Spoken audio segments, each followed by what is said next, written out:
Good evening, listeners. This is Ben McLeish of the Zeitgeist Movement UK.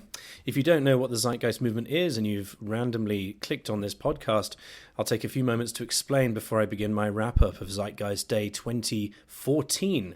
Whoever thought we would get to that number?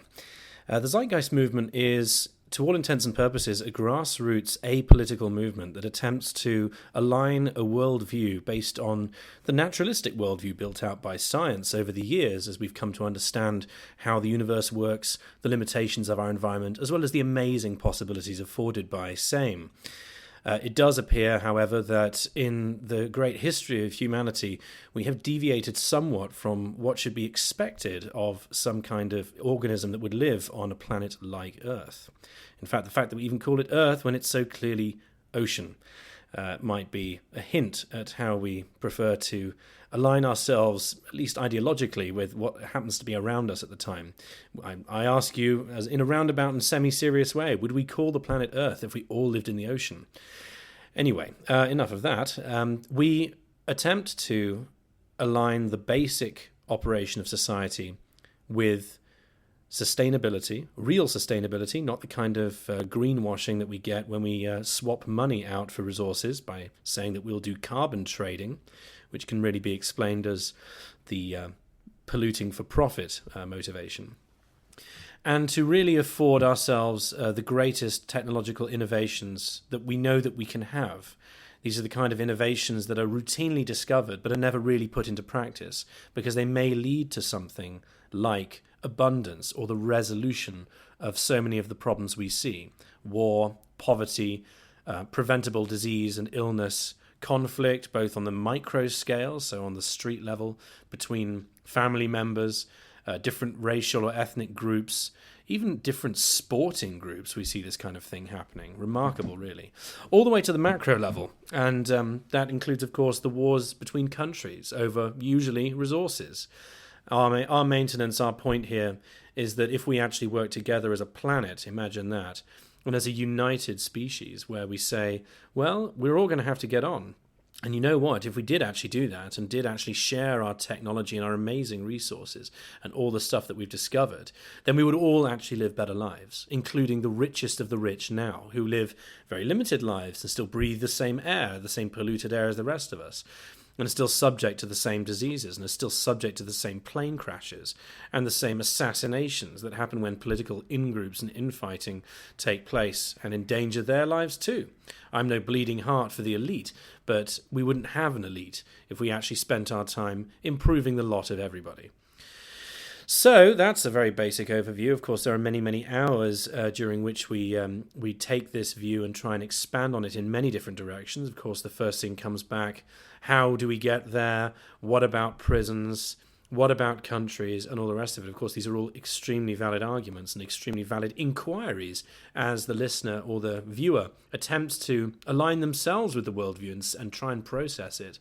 It is unsurprising, of course, that to a great degree, the mainstream media and any sort of mainstream anything, including the more generally culture, does not tend to deal in this kind of stuff very generally because most usually the media of any kind, whether it's art or whether it's the more quote serious news media, I'll leave it up to you to see whether that's a sensible thing or not, tend to obviously be owned by the very same underlying monetary-based corporations and interests that we attempt to criticize and surpass, and with which we claim would not exist because they would not need to, in a system that would actually allow for the maximization of well-being and true health and technological innovation such has never been seen on the planet so far.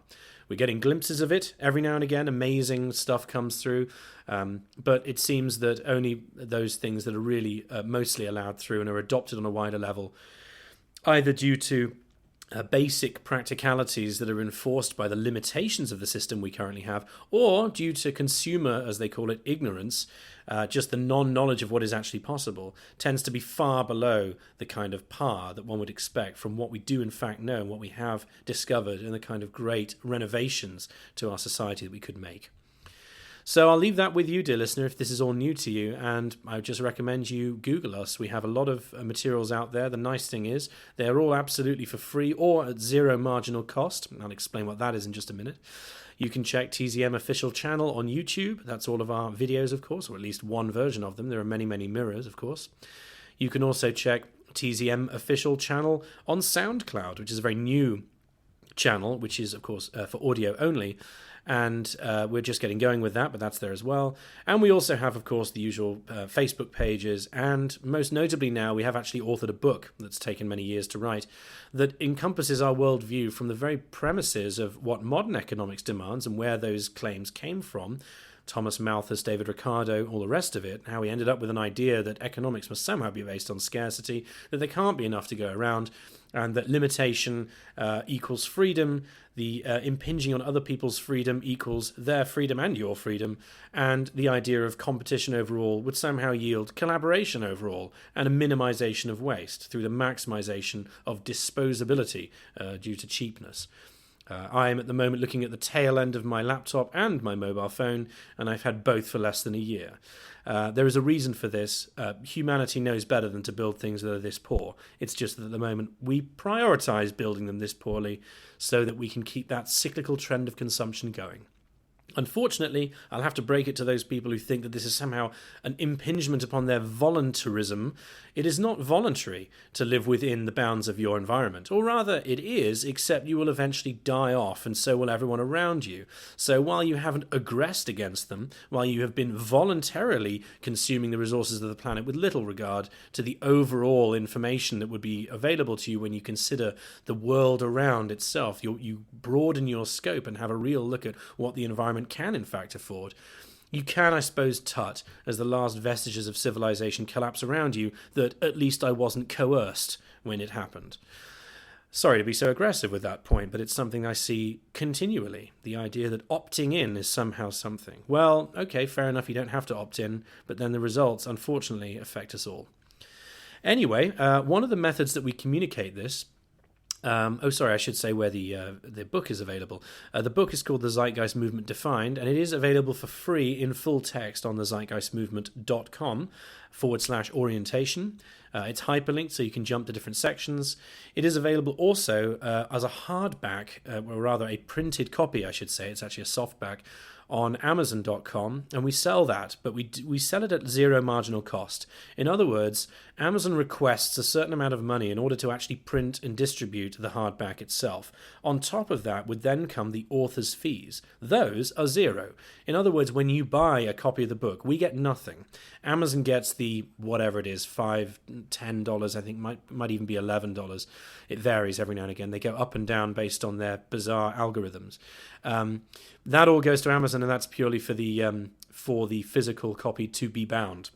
That's called a capital cost rather than the marginal cost. And one of the great innovations, by the way, in the future is going to be that the marginal cost for most things, including energy, including manufacturing, is actually going to approach zero rather rapidly. But that's for another show, to be honest with you. But you can get our information there as well. We'll also be releasing an audio book just as soon as we can, and very likely that's going to be free as well. In fact, if it's not, we're probably just going to upload the whole thing anyway and make it free, since we're going to be authoring that and recording the audio ourselves.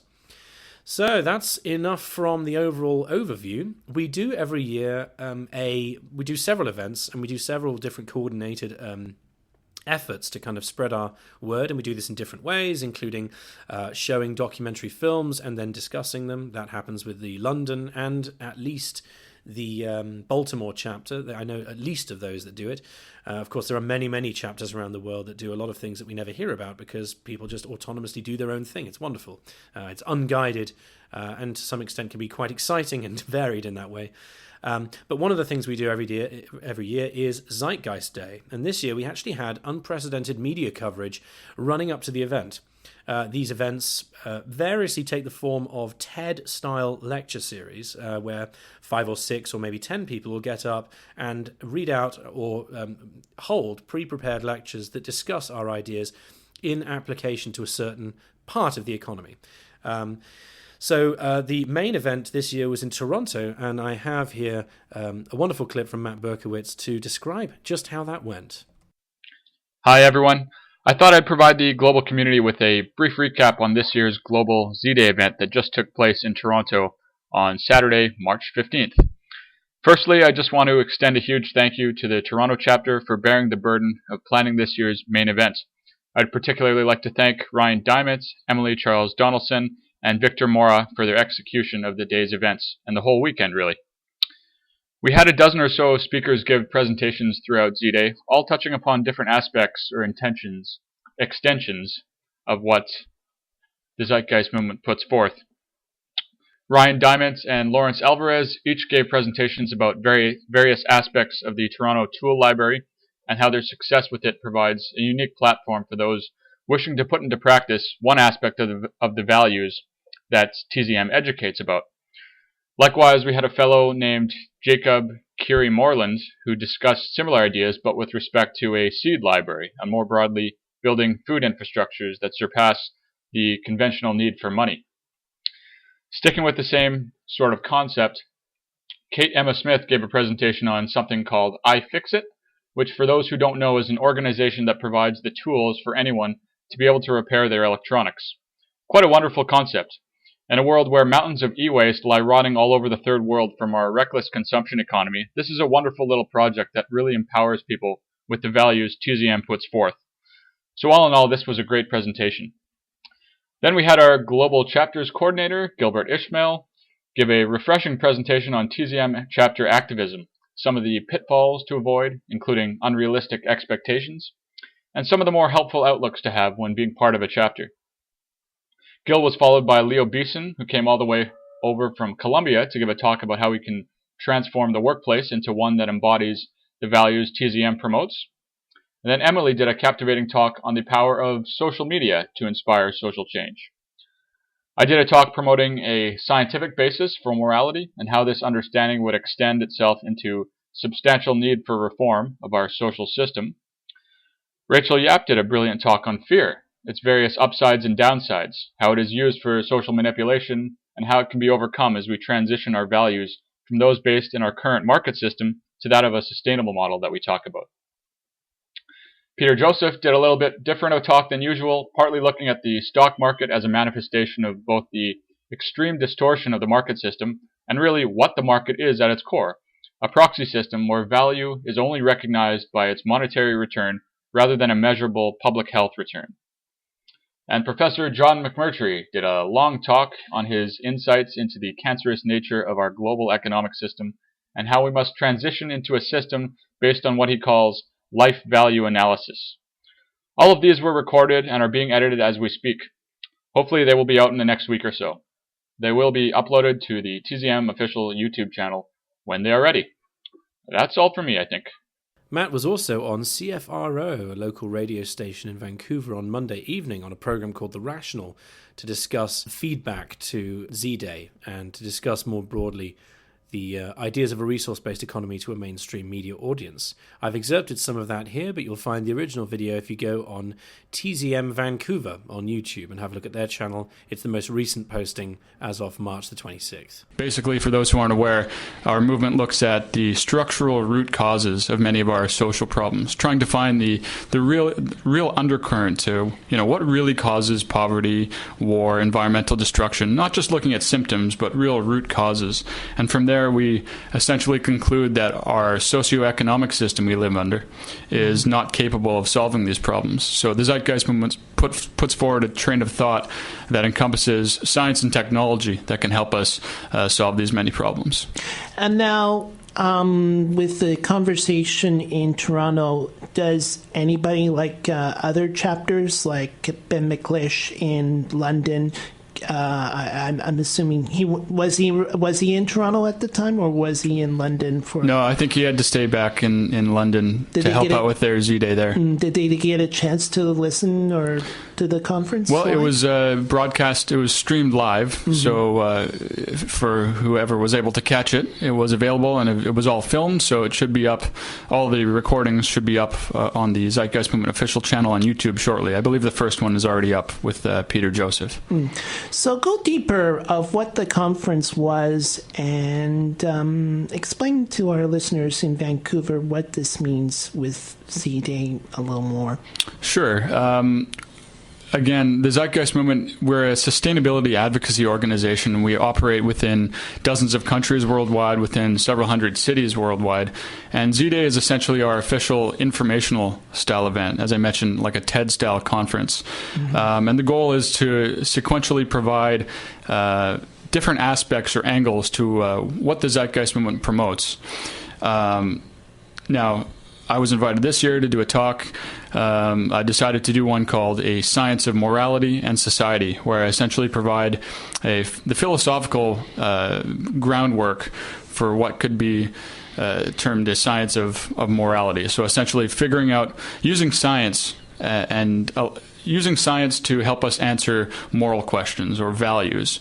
Basically understanding that our values, the integrity of our values can be quantified with an empirical benchmark, meaning, if our goal is to maximize human well-being as a society, there are obviously better and worse ways that we can structure our society. Obviously, it wouldn't be a good idea to have, large amounts of class war, income inequality like we do today. And the Zeitgeist Movement promotes a resource-based economy, which would, among other things, alleviate much of this class war that occurs. So those are some of the issues that I touched on. There are many other speakers. Speaking of wars, actually, we're dealing with a situation with the Ukrainian and Russian politics in this matter, and obviously there must be some way of, I guess, dealing with that matter in some way. As part of a zeitgeist concern about dealing with war in those two countries. Well, definitely. Well, what we try to do is try to take the broadest look possible at why conflicts like this even happen in the first place.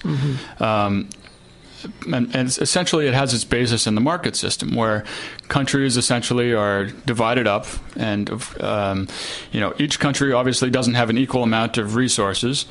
Some countries have large access to oil and other natural resources that help them flourish. Other ones, don't, and they're in more vulnerable positions. So the inevitability of this is that you're obviously going to have some sort of conflict worldwide when resources are not uniformly distributed across the globe. You're going to have some sort of problem. The way the Zeitgeist Movement tries to frame solutions for this is really an economic overhaul. You can't really just solve these problems within the current socioeconomic climate. You really have to address the larger order picture. That's why the resource-based economic model that we present is, in fact, global in scope. We need to understand that the Earth is one shared system, that we need to understand the interconnectedness of everything that operates on the planet. So dividing ourselves up in countries, basically like corporate entities, really is detrimental to having peace on the planet. Matt mentioned there, by the way, Peter's latest lecture called Origins and Adaptations Part 2. It's a resolution of a lecture he gave in 2012 in Vancouver, funnily enough. So these are both to be seen as a dyad that only can be done in Canada, apparently. And it is indeed a departure for the focus, because Peter spent the best part of about 20 minutes explaining how the market actually works from the point of view of a trader, and with great detail, and detail that can be fact-checked and verified on any of these forums, to make the general point that, in fact, really, when you look at what the market system does, particularly the stock market system, which is simply a distillation of what the market system is. It's not a deviation in the logic of it, of the buying and selling and the patterns that emerge from group behavior. But in fact, quite simply, money made off group behavior in the beginning, to begin with. We're not servicing life needs, we're servicing the kind of wants that are informed by pattern behavior. Now, to make this clear, Peter actually used an example which I will simply call Jeff for the reasons that become very obvious. And listen carefully to this admittedly fairly long piece. It's about 11 minutes, so stick with it. But it's playful enough to make the time pass, and I think makes all the points that I've just tried to make rather briefly rather well. Meet Jeff. He owns a t-shirt store. He also has great faith in the free market. He orients his actions based around the mechanisms of this competitive self-regulation, meaning, again, as per the theory of a true free market, This regulation is not legislated by some power. It is considered built into the market's defining logic, coming from the mutual competitive interest inherent in the entire aspect, everyone fighting at once. Jeff needs inventory, so he purchases his shirts at bulk rates with his decision on what to buy, price-wise, based on the price competition coming from other t-shirt stores in his region, assuring, of course, his customer satisfaction as best he can by a competitive association. Likewise, he has about 5 employees, which he honestly cares about. He hangs out with their families. He wants nothing more than to see them be well. He drives their pay competitively, of course, to assure that they do not find a better wage at another store and leave, while also knowing he has to keep a viable margin to support his business overall.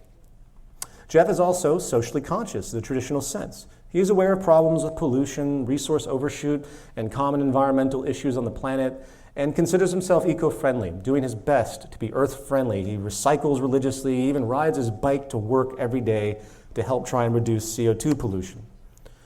Now let's assume everyone in the world had Jeff's mindset, 7.3 billion Jeffs, which believed again in the market as the director, the orienter of proper societal action through the free system, through free enterprise and competition, through the pursuit of profit. They're not being greedy. They're not being corrupt in any traditional sense that we tend to define it. In this case, would it work out? What would the end result be?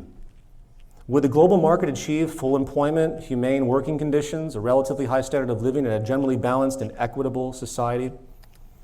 Well, a logician would tell you that you have to model it axiomatically, setting the market parameters in motion to see how the equation finds results. And I'm sure there are plenty of utilitarian game theory equations out there that have tried to do this, to prove in effect how the invisible hand of Adam Smith would actually unfold. However, as I will explain, this isn't actually needed in order to infer a highly probable expected result. All you need to understand is that the market's vocabulary, again, is simply too limited to account for the vast range of offsetting externalities that result as either a natural byproduct of the mechanistic logic inherent or as a result of something completely unrelated or unforeseen. And those results invariably create a survival deficiency in some way, a deficiency which puts pressure on the individual, desperation, or on a company to rationally reduce their ethical and moral standards in order to overcome the deficiency at hand. Deprivation, natural disasters, resource overshoot, scarcity, pollution, homelessness, disability, species extinction, climate destabilization. I think we all know what externalities are. And they are simply unrecognized. Why? Because the market cannot rationalize anything that can't be turned over through money. And it certainly can't rationalize anything that has an interest to slow consumption. The result is an ever-mutating chain reaction each time one of these issues arises, interfering with the so-called market efficiency as it sends a shockwave through the system, altering behavior, if you can visualize this. This is why when you back any market economist into a corner on the issue, all they can resort to is one solution: charity and volunteering to solve external problems. They have no other rational option, as the market game can only service things that enable financial exchange again. And if that isn't available, it won't happen. The best way to demonstrate this is to continue my example.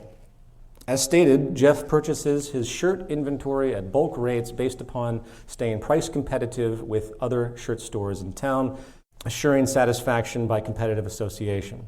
So 2 questions arise. What is the ethical integrity of his labor, or the labor of the shirts, I should say, and what is the ethical integrity of the materials?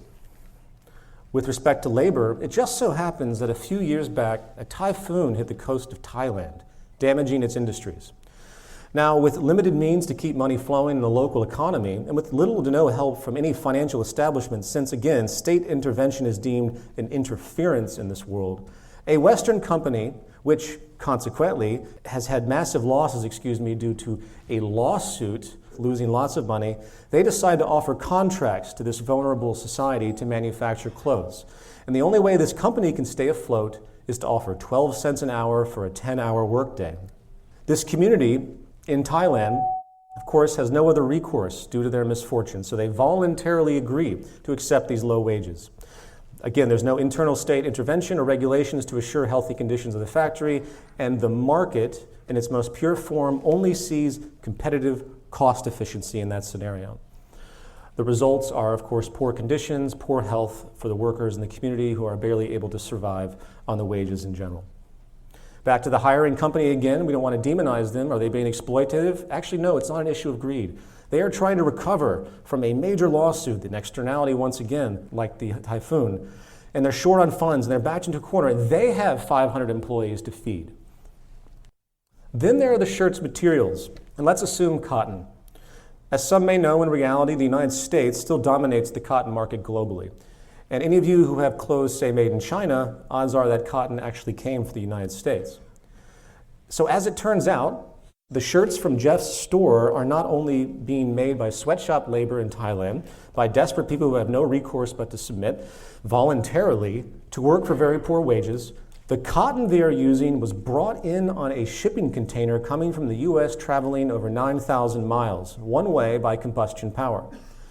As it turns out, in reality, one of those shipping containers, on average, has been found to pollute as much as 50 million oil-powered cars in 1 year.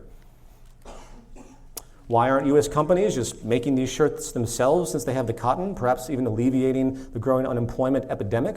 Well, because again, as per the laws of market efficiency, the competitive self-regulation, the same mechanism that generates the savings appreciated by Jeff's t-shirt consumers, it is cheaper to ship cotton 9,000 miles away, burning an enormous amount of fuel and damaging the environment greatly, have it made by slave labor, essentially, sent all the way back to Jeff in the United States. And the logic perfectly follows the standards set by free market principles. Then there are Jeff's employees. It just so happens that Jeff lives in a town where unemployment has been growing, mainly due to the automotive manufacturing that used to be there, once the pillar of employment in his region. And it has been either moved overseas or it's been replaced by machines through mechanization. The factory dropped from 500 people to, say, 30 people. The intention of that circumstance equally follows the laws of the market because of cost efficiency. Exporting the labor or using automation is cheaper. In this climate, the cost of labor, it has been dropping, and now there's a labor surplus in town, in Jeff's town. This translates into a loss of purchasing power as well, with fewer people in his town buying things. And consequently, Jeff then starts to notice his competitors reducing their paid wages and reducing their t-shirt costs as a result as well, forcing, guess what? Him to do the same in order to survive and keep up. Since people will work for less and less, workers also have no recourse but to submit to these lower wages to feed their families if they can at all. Suddenly, Jeff finds that he's paying base wages to his employees, which he cares about. Some of these people have college debt, some have medical costs, they're taking care of sick parents. Jeff's doing the best he can, even though the quality of the life of his employees have dropped to subsistence. Now, as you can imagine, in this broad hypothetical, I could continue this example in many, many causal directions, but I think you get the point.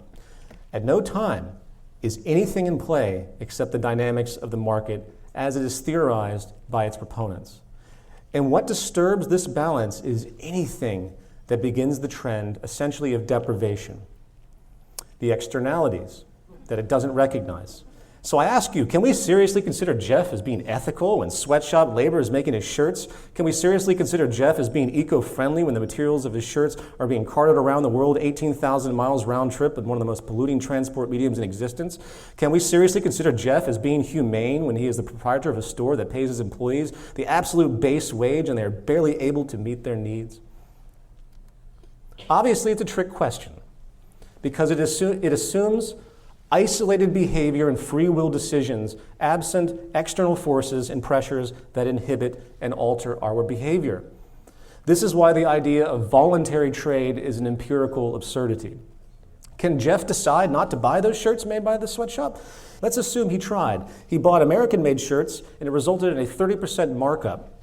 This would mean that the consumer would have to have the same ethics as Jeff, right? They'd have to have the green ethic that would say, oh, I'm not going to buy this cheap shirt because I know how it's made and where it came from. I'm going to go to this store over here. So it assumes they're willing to pay up.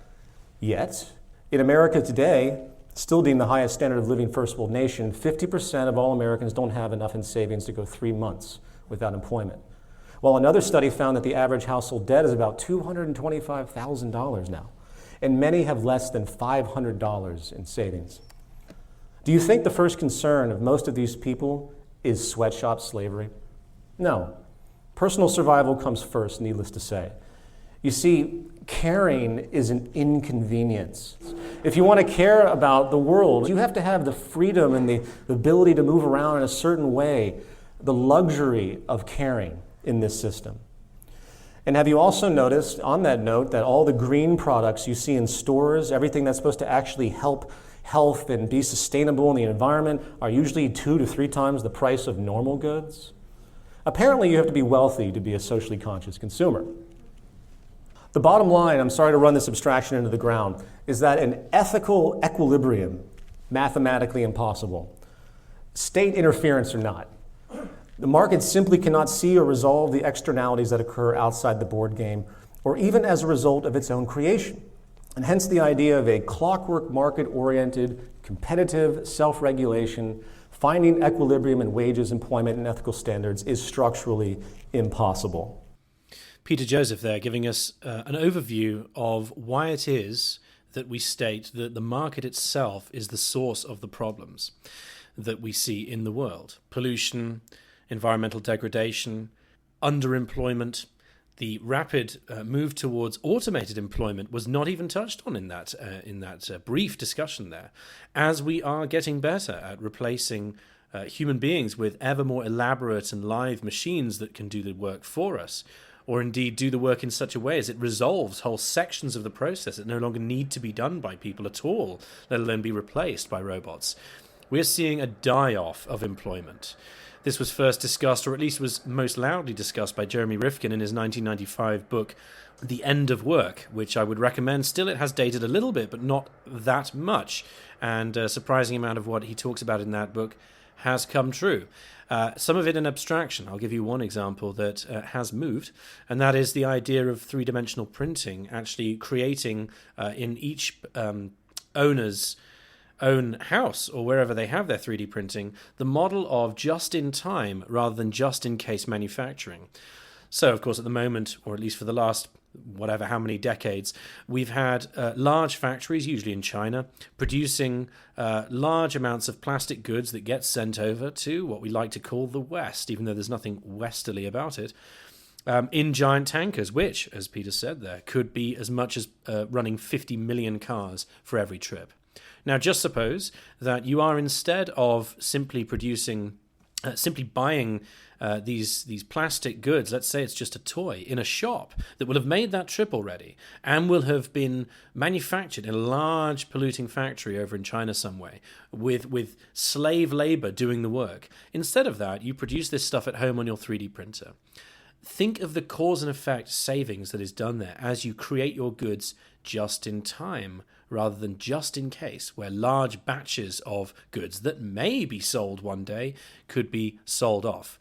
And of course, we know what happens to the many, many goods that do not. Most products that are brought to market fail, and even the ones that do succeed still leave a huge failure rate behind them. What I mean by that is that a batch of phones may sell just enough to make a profit, but then there'll be a leftover amount that just get thrown in garbage or recycled in a poor way that already begs the question as to whether there is even a net energy gain or a net product a gain of the actual materials that can be saved by recycling those. Of course, recycling also takes energy.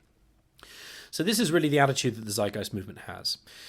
Now, let's see. I'll give you a quick overview of Z-Day London. We, in 2014, had the great honour of actually having Rao Reynolds from Enter Shikari come and give a talk. And he's, of course, a post-punk metaler, a chap who actually doesn't like any labels, so he'll probably hit me once he hears that I said that. But he came and talked about how music is powerful in all those wonderful ways, why it speaks to the heart, why, as Walter Pater, the great English essayist, says, that all art aspires to the condition of music. It's almost like it's the baseline for everything. You don't see anybody dancing around a painting for a good reason. So he was explaining how the medicinal effects it can have, the group effects, bringing people together, that it's by definition a shared experience, because when it's played, you have both the listener and the player both engaging in the music. And he then explained, of course, in a very, very careful and very good way, how music can be essentially co-opted and ruined and misappropriated to sell things, to become essentially an engine of corporate consumption. This has always been the case, of course. Music can be used for propaganda in both directions. It can be socially liberating and can get through messages that are difficult to understand and can bypass the head and go straight for the heart. And of course, they can be used in exactly the same way for negative ends that ultimately end up in the enslavement of the imagination and the debilitation of rational thinking in favor of a sort of demagogical version of the art form. Anyway, Rao was very, very kind to come and give us a half-an-hour presentation. Many of his fans turned up as well, and our 400-seater place was sold out. Well, I think we got 15 tickets short, but those were a couple of cancellations that are very understandable. That kind of stuff happens all the time and has indeed happened every year. I spoke very briefly on paradigm shifts and what changing one's mind can mean sometimes, and how even the most important thinkers of a certain time can be right about some things and wrong about others, and their credentialism hides it from the society. I quoted a couple of bits from an author who I'm going to read much more of, called Thomas Kuhn, who got very famous in the last century. Isn't it funny that we can say that now? In the 1900s, for talking about the structure of scientific revolutions, where he explained that one of the trickiest things about a large change of mind, a large paradigm, which is a set of interlocking and self-supporting ideas, the tricky thing about surpassing these is that every new researcher, every new thinker, every new scientist, every new peddler of a certain type of effort, a certain type of skill, coming to that particular area, that particular paradigm, whether it's chemistry, physics, economics, biology, whatever, will, of course, already be given the tools for research that implicitly support that worldview to begin with. It's almost like you're being led into a broken factory. Sorry to use the factory analogy once again, although this time it is actually figuratively, and is told to start mending the machines that actually could be entirely replaced by something much better. Or one may understand that the entire factory is no longer needed because it's serving a purpose that's been surpassed by the society already. But when one is shoved into that room, the stress and immediacy and firefighting of the situation take over and sort of hide the very true nature of the fact that one may even be dealing with a problem that is self-resolving, does not need to be dealt with anymore.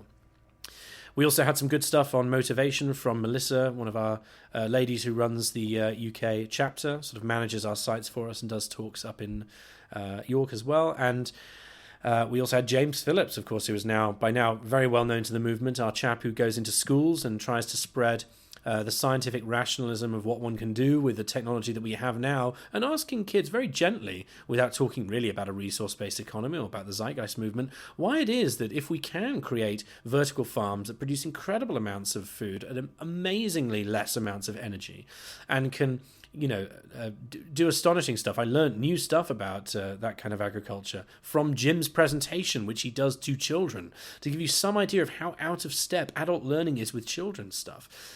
He asks them very calmly, if we can do this, and if it works, and if there are indeed some places where it's been implemented in part in some very small way, why aren't we doing it? And don't you think you should? Because clearly adults don't get it. It's like having this nail and having that hammer, and saying, well, we really should be hammering that nail into that piece of wood, using that hammer that's just over there in reach. Yeah, any day now, really. Any time we're going to be hammering that nail. Yes. Oh, 3, 2, 1, go. Nope, not yet. Just any second now. And just a tip. Yeah, you get the idea. The bizarre prevarications we maintain a part of the self-supporting economic paradigm. The economic paradigm that claims with the same kind of veracity that made Joseph Priestley, the great chemist, maintain that while everything else was true, phlogiston must be the case, and that there must be something like a negative mass to this magical substance that creates ignition, instead of accepting the very real fact that his entire thesis was incorrect, and that while he was right about everything else, and a known and respected chemist, that bit was wrong and needed to be revised. It was exactly the same thing with us. We can support life on this planet. We can live a life without the vast deficiencies that we see and the mass class warfare that we are begging for.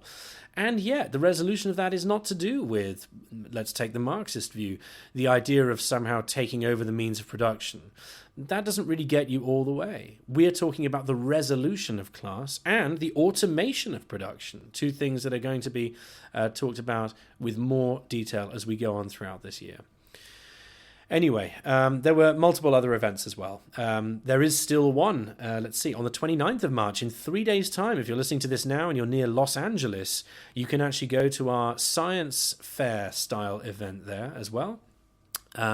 Which will be there. There will be a Q&A as well, which will also feature Peter Joseph if you want to go and listen to that. He won't be doing a speech. It's just mainly little presentations, little examples of the kind of information that can be done, the little aspects of technology that could be put into play, very much like the science fair feel to it.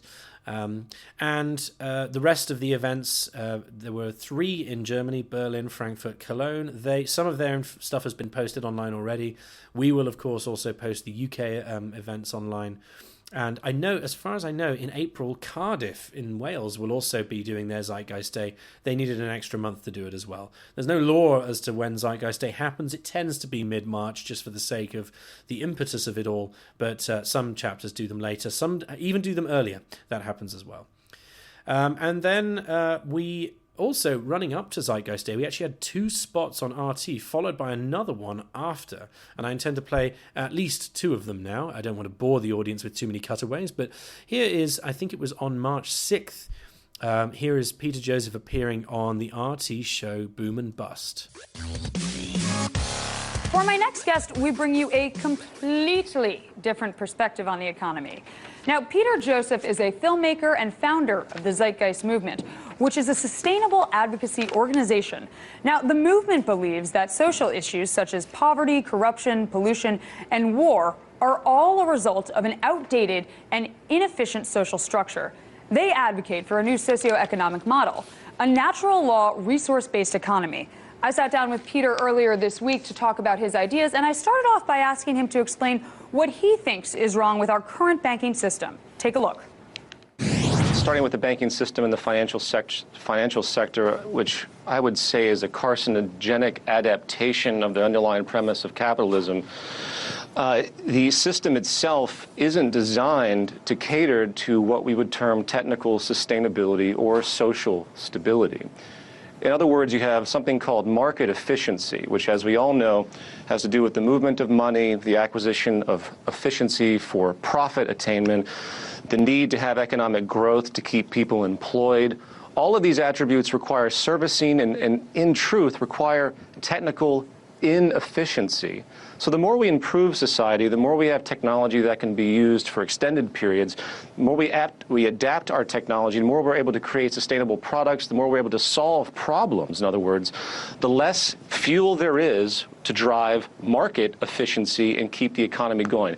The market economy was basically created in this sort of 16th century handicraft premise. Adam Smith, for example, never would have fathomed that we would have the largest industry in the world today being the financial sector, and people trading and gambling and having the gambling casino economy that we have today with equities and futures and currencies. This is a carcinogenic adaptation of the underlying premise of seeking the widget gain, as it were, from Economics 101. So it's completely outdated, in other words, and it's not going to handle the problems we have today with a billion people starving, 3 billion in poverty, the huge water stress that is rising, the energy crisis and demand. We will have another billion people on this planet in another 15 years. These stressors will not be resolved by a system that actually wants inefficiency to keep it going. Right. Now, can you explain to our viewers what the Zeitgeist Movement is? The Zeitgeist Movement is a global sustainability advocacy organization. And in short, we get to the root of what is underlying most of the social problems that we see in the world today, from the conflict and social instability that we see on a daily basis to, again, the core ecological crises that we also see amalgamating and continuing. And what we find is that the root premise of the social model is at fault. Now, I want to make one distinction, because when you talk about or criticize capitalism, people are very quick to point fingers. Capitalism did not start in the 16th century, even though it was formalized as such. The premise of capitalism, the premise of the market itself, is this fear of scarcity and the necessity to compete and gain advantage over others because of that fear. And this has amalgamated into this complex system that we have today that is literally decoupled from itself, where people are out trading and gaining without any regard for what actually is relevant to social progress. So the movement sees this, and we also see that we have immense problem-solving capacities and technological solutions out there that are going unused because they are simply too efficient to be applicable to keep market circulation going. So we recommend what I term a natural law resource-based economy. And this idea simply says that we need to use the scientific method. We need to get down to the root of what actually creates life support, creates public health, ensures security of the environment, ensures social and ecological sustainability. And to do so, we need to install a completely different social system that actually has that interest in mind. And that is an elaborate conversation that we can go into at length, but I'm going to stop right there. And I do want to go into it at length at some point, but thank you for soundbiting it for us. But my question is, what happens when economic growth slows today as compared to what would happen when economic growth slows in this more sustainable society that you envision, Zeitgeist Movement? Oh. Well, well, that's a very interesting idea, because you're premising economic growth within the market context.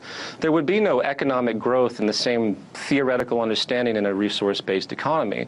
Economic growth is basically defined about the acceleration of money moving through consumers and producers and consumer producers and laborers, and it's money that circulates, and this is what keeps growth going and keeps people employed. And of course, employment is the ultimate foundation of an economy. If people are employed, then they don't get purchasing power, they can't buy into the system, and they can't keep this highly contrived cycle going.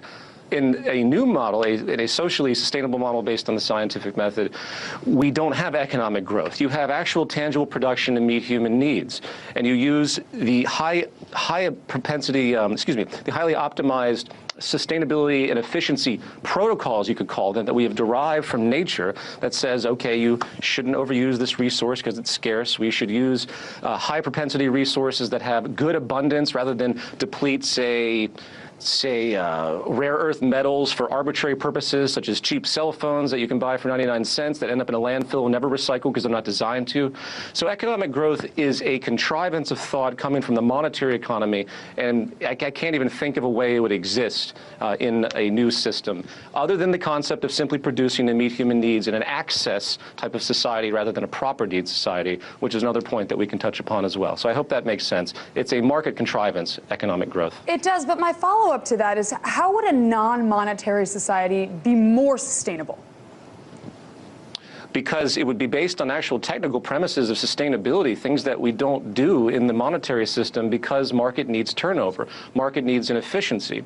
Again, if you want to have a very robust market economy, you need immense amounts of things to service. I'll give you an example, cancer. If we resolved cancer, if we were able to actually go after the lifestyle factors, the genetic propensities, and stop this massive growth of cancer, which is continuing on the planet, there would be billions, if not trillions of dollars and millions of jobs lost tomorrow if this actual resolution was put forward.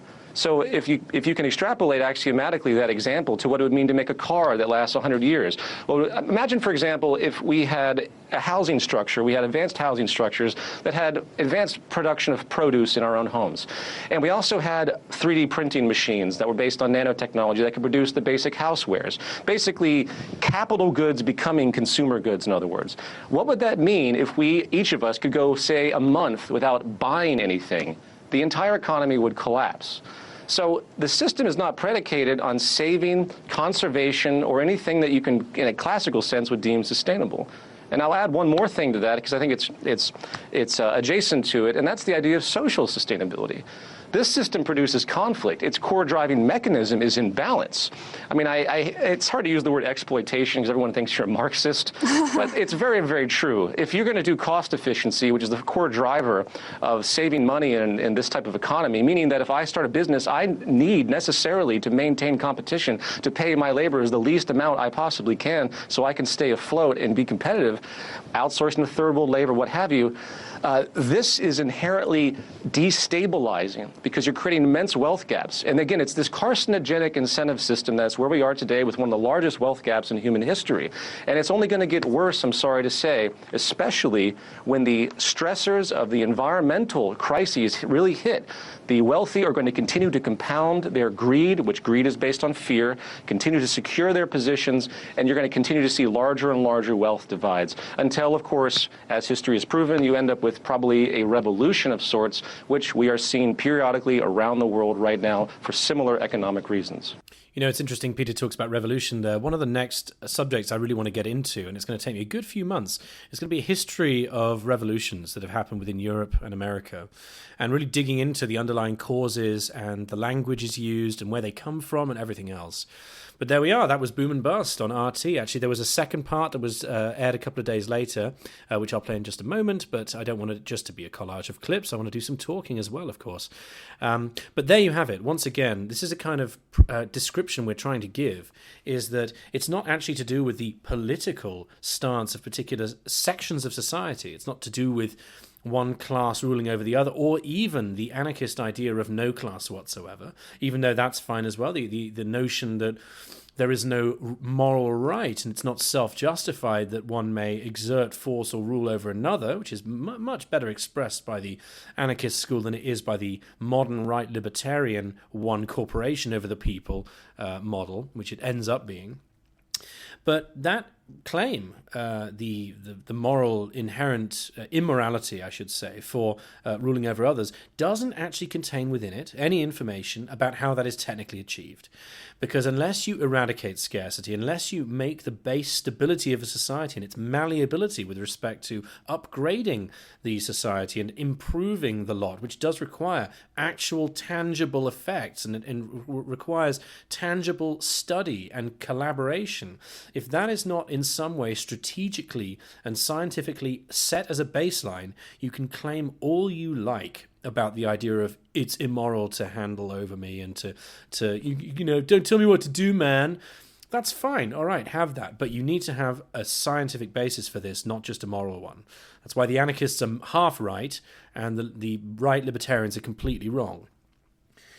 So that was Peter on Boom and Bust. A very interesting show. Of course, Russia Today has been in the news recently because of the Crimean War. I shouldn't say it's a Crimean War. It's the Crimean section of the Ukrainian-Russian conflict. It's very interesting, actually. I have friends who live in Kiev, and it's very interesting that what is reported back to me, the focus of what is described as the conflict is nothing at all like what the mainstream media is at all. Or rather, the talking points that are given to me on the ground are very different to the ones that seem to filter through in the media of the Russian government, which is Russia Today, or the American government, which is the more snazzily named things like CNN, which doesn't tell you in the title at all that it's part of the American establishment. At least Russia Today has the chance to actually state where its allegiances lie in its title.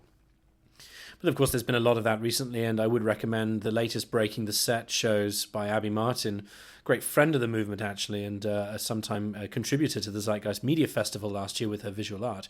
I would recommend her recent shows so you can translate where the neocon agenda comes in. I don't really talk about politics very much because I'm so bored to death of it after reading years and years and years of it before finally realizing that one wasn't ever going to win over a job description that was designed to fail and designed to maximize the division of people. You're not going to win those people over to somehow help your cause. Once again, we talk about the resolution of problems rather than the political justification of the problems to begin with. So that was Peter on Russia Today. There is a second section. I'll play that in just a few minutes. A couple of other bits to wrap up about Zeitgeist Day. There is, in fact, zdayglobal.org, which shows you where the events took place. If you are listening to this from somewhere very, very distant, somewhere that's not normally discussed, I must beg forgiveness for my listeners. I have in the past not really focused too much on, for example, the Middle East and Far East and India, where we do actually have chapters that do a phenomenal amount and that are battling a much, I would argue, a much trickier situation than those in the West with, you know, nice Wi-Fi connections and the comfort to be able to talk about an alternate economy from our, you know, lit and warmed homes. These people are out living lives that are significantly more difficult and in climates, political and social, that are much more challenging. But I will be focusing on some of that in future shows, and I will attempt to reach out to the chapters to get them to give us updates from around the world, because why the hell not? It should be done. But if you have a look at the map on zdayglobal.org and find that in your area there was nothing going on, may I recommend that next year you fix that and try and organize something, no matter how small, no matter how big, and no matter what it is. It could be a viewing of a film. It could be one talk. It could be a talk in another event that isn't technically a Zeitgeist Day. Why not? I'll be doing this in the coming months as well, up in Leeds in Yorkshire, and in fact I actually have some dates already, but they're not confirmed yet, so I won't give them out. But you find that once you put your hat in the ring, so to speak, and once you speak up, you tend to find there are more people on your side than you think. I'll give an example recently. A week after Zeitgeist Day, I went to a very impressive event called Anticipating 2025. This was run by the London Futurists and Humanity Plus. I would say that they are mostly friends of the movement. Certainly David Wood, their organizer, has been a long-time follower, a decent critic, I should say. He doesn't just happily agree to everything for the sake of friendship. He very much knows about technology. He knows about historical trends of tech, and he knows what's possible if we extrapolate that out into the future. And he asks great questions. He has written blogs on... you can find, actually, if you search Delta Wisdom and David Wood, you'll find his blog. He's a former smartphone guy, and he has written about technological unemployment. He made a very good review of The Lights in the Tunnel by Martin Ford, which talks about what happens when we hit that point where machines can do most of the labor for humans, if not all and more, because there'll be jobs that we can never do. In fact, that's recently become the case. There are now maths problems being sorted out by machines that humans can't check anymore because the numbers are so very, very big. Nevertheless, I was at this event to do a speech. It was a version of the same speech I made at Z-Day, because I'm not quite superhuman enough to do two different well-sourced speeches in 2 weeks. And I found myself at the end during a Q&A being confronted calmly by a chap who claimed that... he made the case that capitalism was probably a good system, because if we read Steven Pinker's book, The Better Angels of Our Nature, then we can see that violence has declined in the modern era. And although he didn't list the various reasons for this, the book does list those reasons, one of them being the monopoly of violence by the state. I would refer you back to what I just said about anarchism to refute that in one sentence. State monopoly on violence, or indeed your monopoly over the violence of others, does not equal non-violence. In fact, it only ever has been a precursor to actual physical violence, whether that's in the form of a violent revolution or whether it's state oppression that ends in war. This is not any resolution of the violent undercurrent of a society. That's number one. Number two, and indeed my criticism that I made to the public, was that it may be the case that physical violence has declined, but we have translated that violent impulse, that violent tendency, that reserve of violence, that accumulation of violent propensities and tendencies and requirements, into two of the following. One is structural violence. That is the violence that is imbued in the structural system you find yourself in. I'll give you an example from the lower classes. If you are in the lower class, you feel yourself hated or despised or unwanted by every class above. The middle class will find themselves threatened by the lower class and will find themselves not just beholden to the upper classes, but wanting to get there. There's a certain shame involved in this. There are many good books on this. I would recommend any of the ones by James Gilligan, the former Harvard professor of violence. That's not his actual title. He was the director of multiple prisons in Massachusetts for more than 10 years, during which violent crime and violent suffering of inmates dropped to almost nothing after they actually started showing respect to the inmates and started to really talk about their problems rather than just abusing them and busting rocks, which is what the next governor demanded that every prisoner would have to do. And James Gilligan was essentially ousted from his job. He is now, or was at least for a very long time, the director for the Harvard Center for the Study of Violence, and talks about this a great deal. Talks about how it ends up with an incredible amount of psychosocial stress, which is almost, as has been described by other people in the field, almost a social pollutant, because it affects almost everything. It'll affect general health, general well-being. Infant mortality is affected by structural violence. In other words, the the larger amount of difference between the lower 10% of a population, into the poorest 10%, and the richest 10%, if that ratio gets really high, that distance becomes greater and greater, prison sentences go through the roof, prison populations go through the roof, infant mortality rises, drug abuse and crimes related to drug abuse go through the roof. Physical violence goes up, as do robberies. And guess what? Innovation goes down. Now, in a room of futurists, of people who love innovation, because that's really what they are hoping for, it is an interesting thing to find somebody cheerleading a capitalist system that would essentially require the opposite of all the things that can produce the kind of innovation that a singularitarian would actually like to see. However, when I made my points and said that A, it would be the structural violence, and B, the second, I think, place that we have diverted our violent tendencies to, outside of the physical, is violence against nature.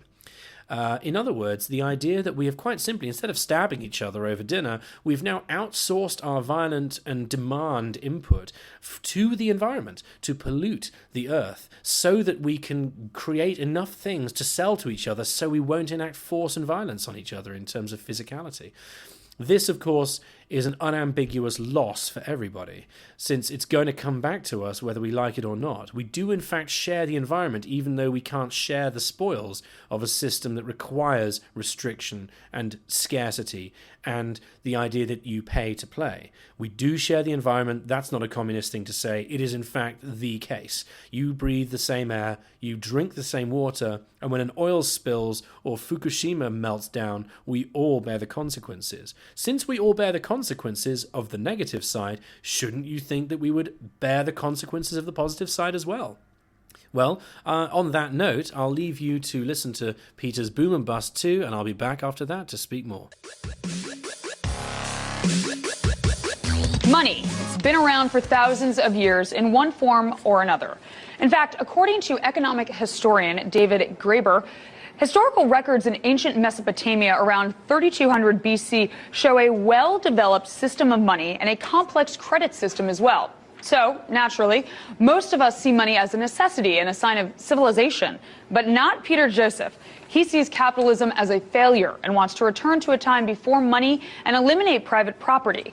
Now, I spoke to Joseph, founder and leading light in the Zeitgeist Movement, about his controversial view last week, and we aired the first part of that interview then, and it sparked a ton of commentary, which we love to hear always, and we want to show you the second part of our conversation with him now.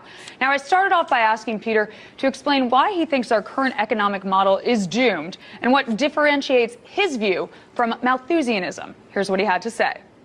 Well, Malthusianism is based again on that deep, dark view that there isn't enough to go around. Now, people have been saying this for pretty much millennia. I mean, there was actually BC historians, philosophers that were talking about resource depletion back then. So there's a fear attribute that's been occurring.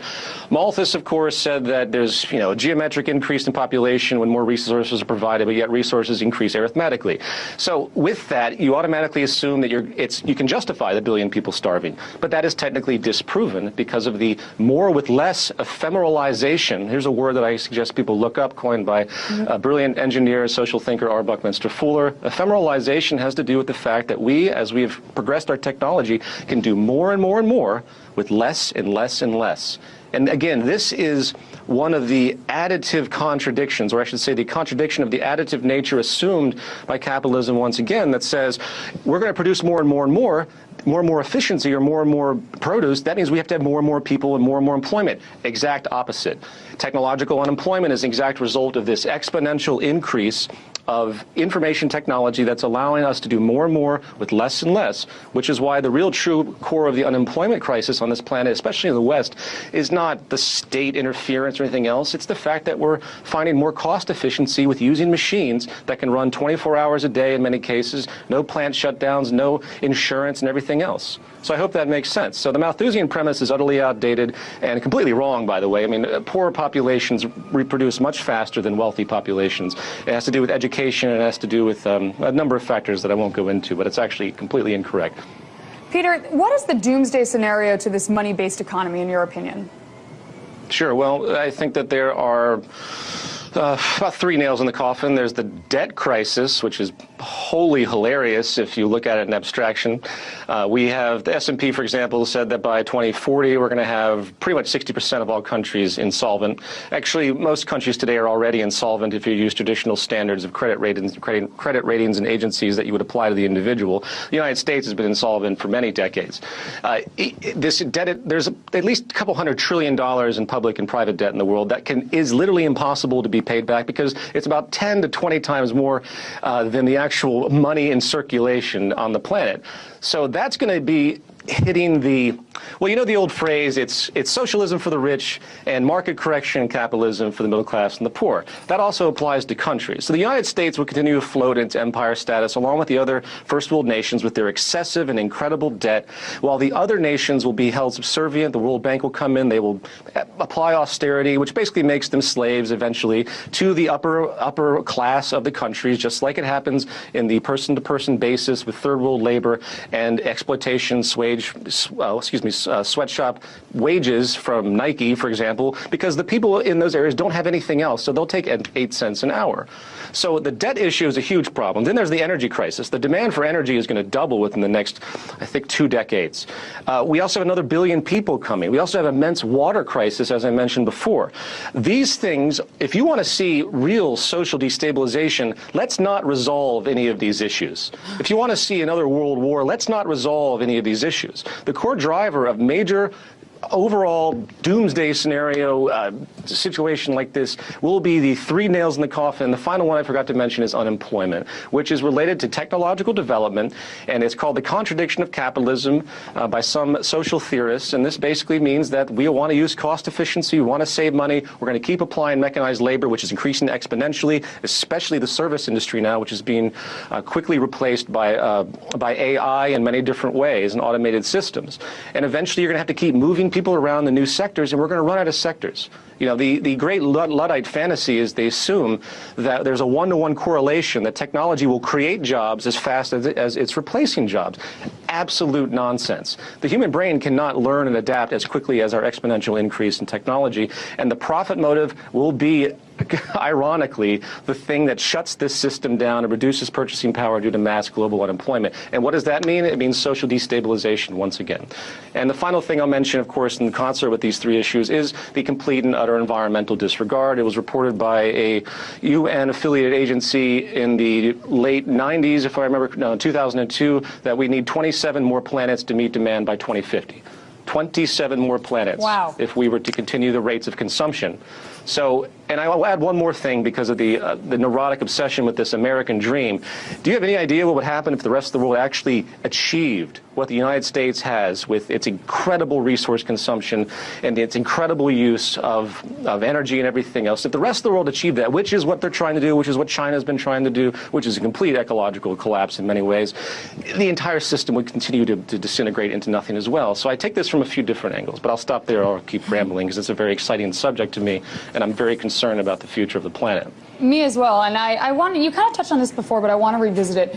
Many people, they talk about technology creating greater income inequality in society, as we know. How would you deal with that problem in a non-monetary based society like you propose?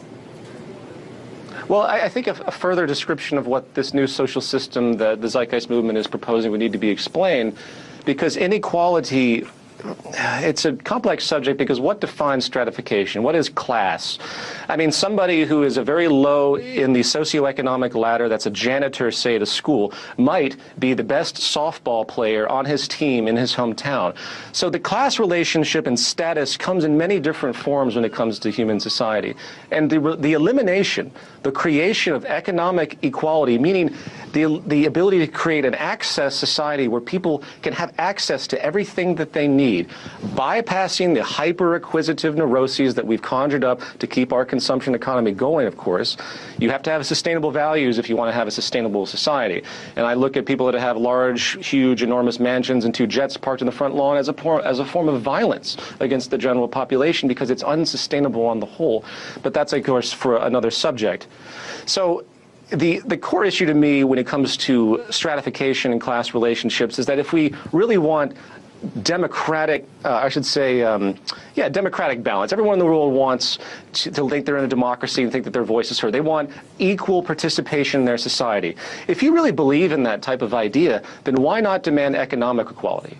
Why not demand the fact that, yes, everyone should have all their basic needs met? Everyone should have access. We should create a new social order that actually builds upon the ability to create and access abundance, which has not been the case, I'm sorry to say, since before about 20 or 30 years ago. So this is a major paradigm shift. Huge, massive. We are able to provide for the entire species to meet human needs and beyond without the need to compete and fight. And if there's anything that I would put forward out there is for people to really think about that idea as the great transition of thought, that we can take care of everybody. We can do it. And it's going to get better and better. And if we only accelerated it by not keeping the market system in its general inhibiting capacity to preserve efficiency, to preserve scarcity, which is what drives the economy, then we can elevate to this new level. That's Peter's second section on boom or bust. I was just trying to find the actual statistics for the energy efficiency, or rather the overall technical efficiency of the second industrial revolution that Peter mentioned there, because I read it just yesterday. I believe it's under 18%. That means the entire inputs for the entire of the oil and gas era, the whole second, the factory mechanisms and everything. When you add all the outputs versus all the inputs, after all the transportation, refrigeration, and everything that's expended, it is way under 18%. The third industrial revolution, which is something that Jeremy Rifkin talks about quite a lot, is claimed to get up to about something like 40%. If we can get the Internet of Things going in a sustainable way, can get decentralized energy going so that all the energy is being harvested in all directions and is flowing into a smart grid, then you end up with something like 40% efficiency. Sounds terrible, doesn't it? But it's a huge improvement, a more than doubling in the kind of efficiency that we would see, and we desperately need it. Now, there is some fear when it comes to the Internet of Things. The idea that Google now essentially owns the company that has and peddles the best thermostat that is available for your home, meaning that Google would now know when and if there was a fire, or how much and when you run your heating, and if you're home or not, is only terrifying if you still submit to the basic idea that the corporate culture that we have must exist, and that we can't get to somewhere where having that data and having it available to a degree that actually helps the people involved, rather than as information that one may buy or sell in order to maximize profit over a particular bunch of people. That change does indeed have to be made, because the way that we are going and the way that proves itself presently the most efficient is in the decentralized smart grid, is in the open end-to-end system that functions just like the internet, except it involves diagnostics about objects in the home. There was an amusing element actually during Anticipating 2025 by a gentleman who said, well, let's think about this Internet of Things. What if your smart wristband knows that you've been eating the wrong kinds of things and you're several stone overweight? If you then go to a vending machine that's also connected to the Internet of Things and can access your diagnostic data about your medical well-being and your health, and you press that you want a Mars bar and a chocolate and a large Coke, what if the machine then says, hey, don't you think you should have a coconut water and a couple of rice crackers? Do we want to submit ourselves to that future? Of course, it got a laugh because we don't think of the judgment coming from a machine like that. It seems almost like something out of Pixar. But he has a point, doesn't he? That is indeed what may happen if we are not in line with public health, if we're not ready to somehow accept that we can engineer a society just by simply adopting the technologies that we have now, that may indeed ask deeper questions of how we behave, and may indeed demand the ending of the kind of corporate demands upon our personal data. There is no end to the interest in that demand if one thinks about the recent stories of the NSA, which is just a very large data collection company. That stuff will be sold to advertisers. It probably has been sold to advertisers already. And, this kind of stuff is not going to go away by regulation. It's going to go away by removing the fundamental basis in the market that demands the ability to know your inner life for the sake of profit. So after all that talking, I will play you a brief 7 minutes, which was my appearance on Abby Martin's Breaking the Set show to round up Z-Day. And with that, I will then essentially give my final thoughts, and then we are done. So here's my brief interview with Abby Martin. Many of you might be familiar with the Zeitgeist Movement. It's a grassroots initiative that's widely regarded as one of the most transformative social movements on the planet. Well, over the weekend, the global community of activists attended the 6th annual Zeitgeist Day, or Z-Day, with its main event hosted at the University of Toronto. Z-Day provides a platform for thousands of people around the world to discuss some of the most important issues facing global society. And while specific discussions change every year, the end goal remains the same: shifting public consciousness to embrace and enact paradigm-shifting solutions. Earlier today, I was joined by Ben McLeish, a speaker at Z-Day 2014 and contributor to a new book titled The Zeitgeist Movement Defined. I first asked Ben how the movement has evolved since its first Z-Day. It's been a very organic transition as people have started to hear about it more. So we've certainly seen a groundswell in membership, different diverse people from different backgrounds, not just what you would call the traditional activist types. And we've also seen a fair amount of buy-in from what you term famous people, people who have kind of celebrity who are interested in positively affecting the world. And you were giving a talk at this year's event about paradigm shifts, Ben. Can you expand on the notion that we are in the midst of a new emerging social paradigm? Yes, paradigms are very powerful precisely because they are an interlocking set of ideas that seem to support themselves. They always claim that they refer to science and the real world and the way things really are.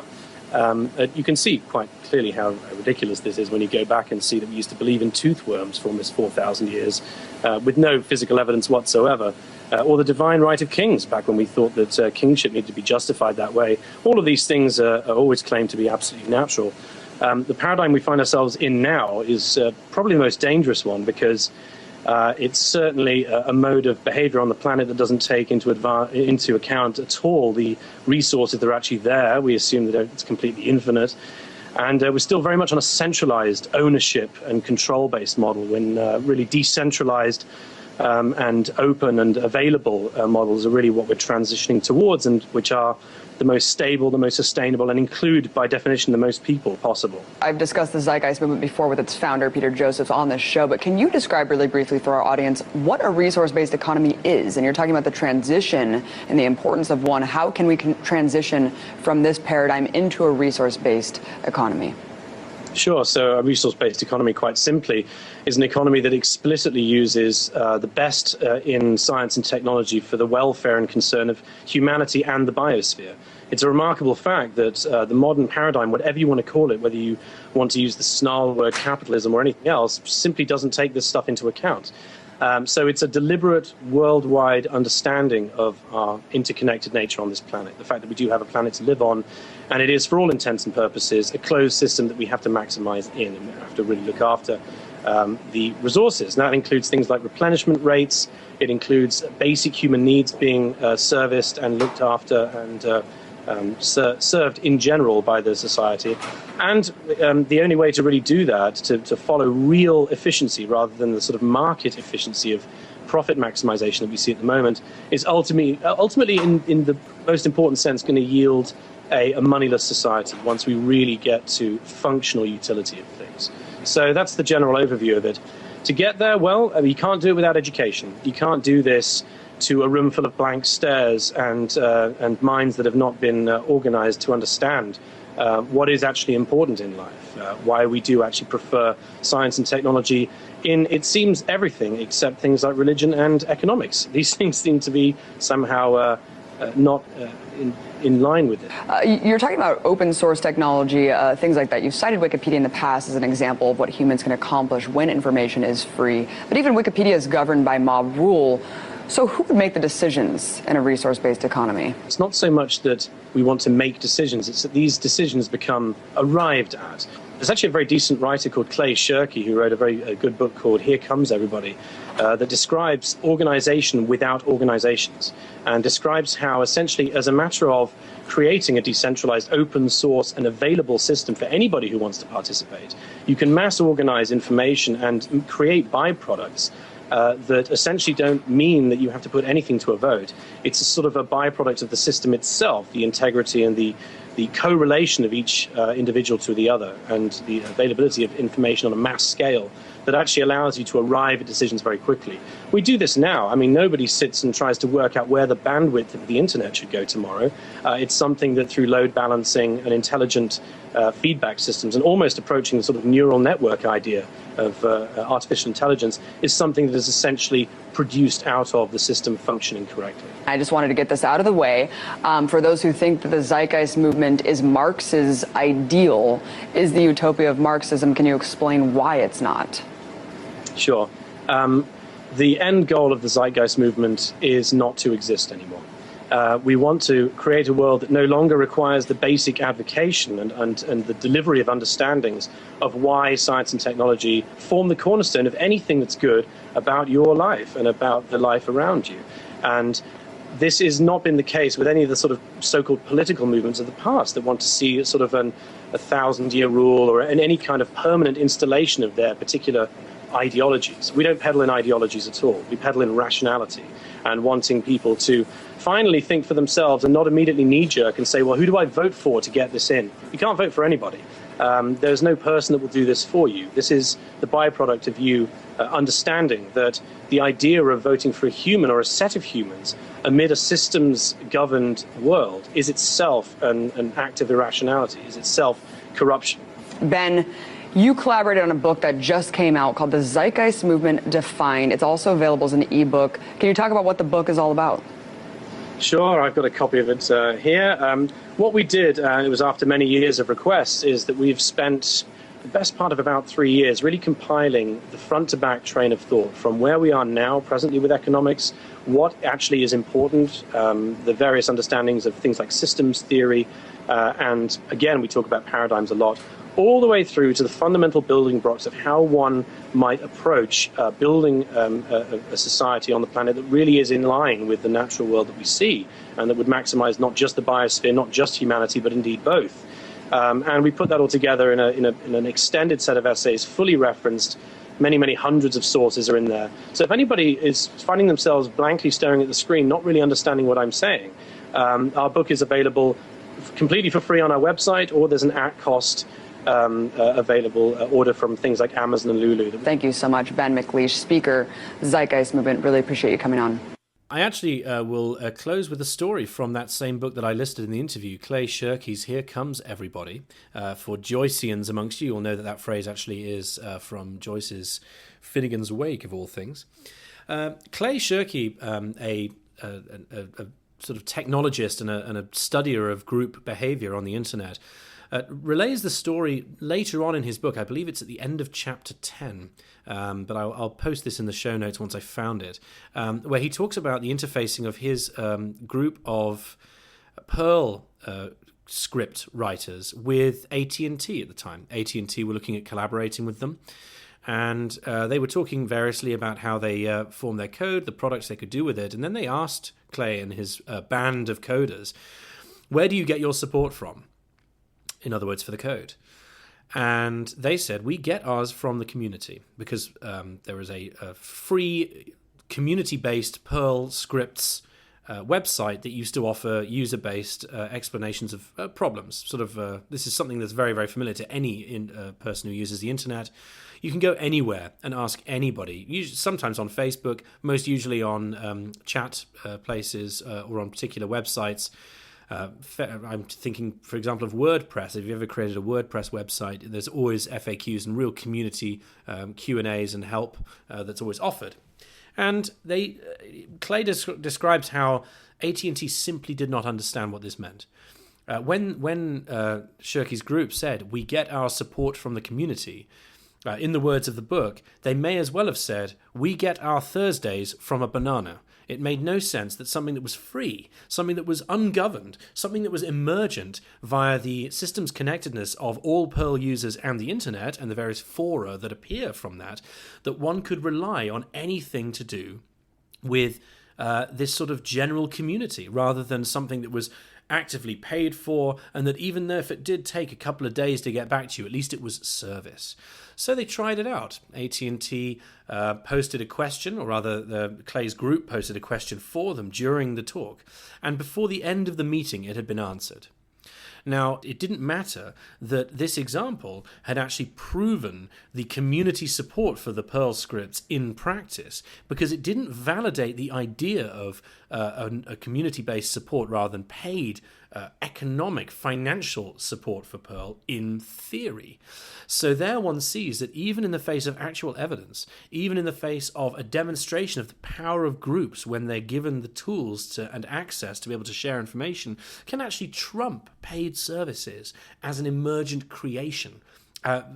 Created only by the love of people with Perl skills to interface with each other and to give back what they have got. And when people who've used it in the past find that now they know more and they really are into it, that they become the answerers to newer people after that. This is the way that knowledge works anyway. It is serially developed. Everything you know was learnt by someone else and taught to you. Or in that rare case where you really have made a discovery, well, you've probably told someone else about it, haven't you? Because it's fun to do that. And this is really the basis for everything. That is the cornerstone of the true morality of a entire society that can base itself on a shared global view. All you need to do is to do what every astronaut has ever done in practice, but you only need to do it in principle. And all you have to do is ascend to those heights and get the overview effect of seeing the entire planet balanced in the dark sky as the only home that we have. It's the only biosphere we can meaningfully speak of, and realize that we are implicitly a plural species. We are not individuals.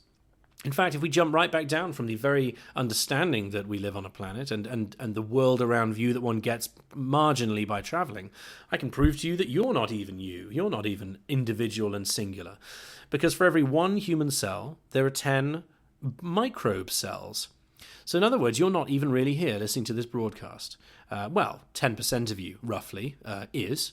And that's rather a strange thing to think, isn't it? You're not even here. In fact, all the stuff that is here is pretending to be you. So you're not an individual at all. You're actually a micro version of a system to begin with. And is it, if you are a system, don't you think you should start acting like one? Anyway, that's food for thought. That has been our Z-Day recap and our media overview, and it has been my great pleasure to pass that on to you. Of course, a lot of the other chapters will slowly feed back in the coming weeks. I've been Ben McLeish. Thank you very much for listening, and I will see you very, very soon.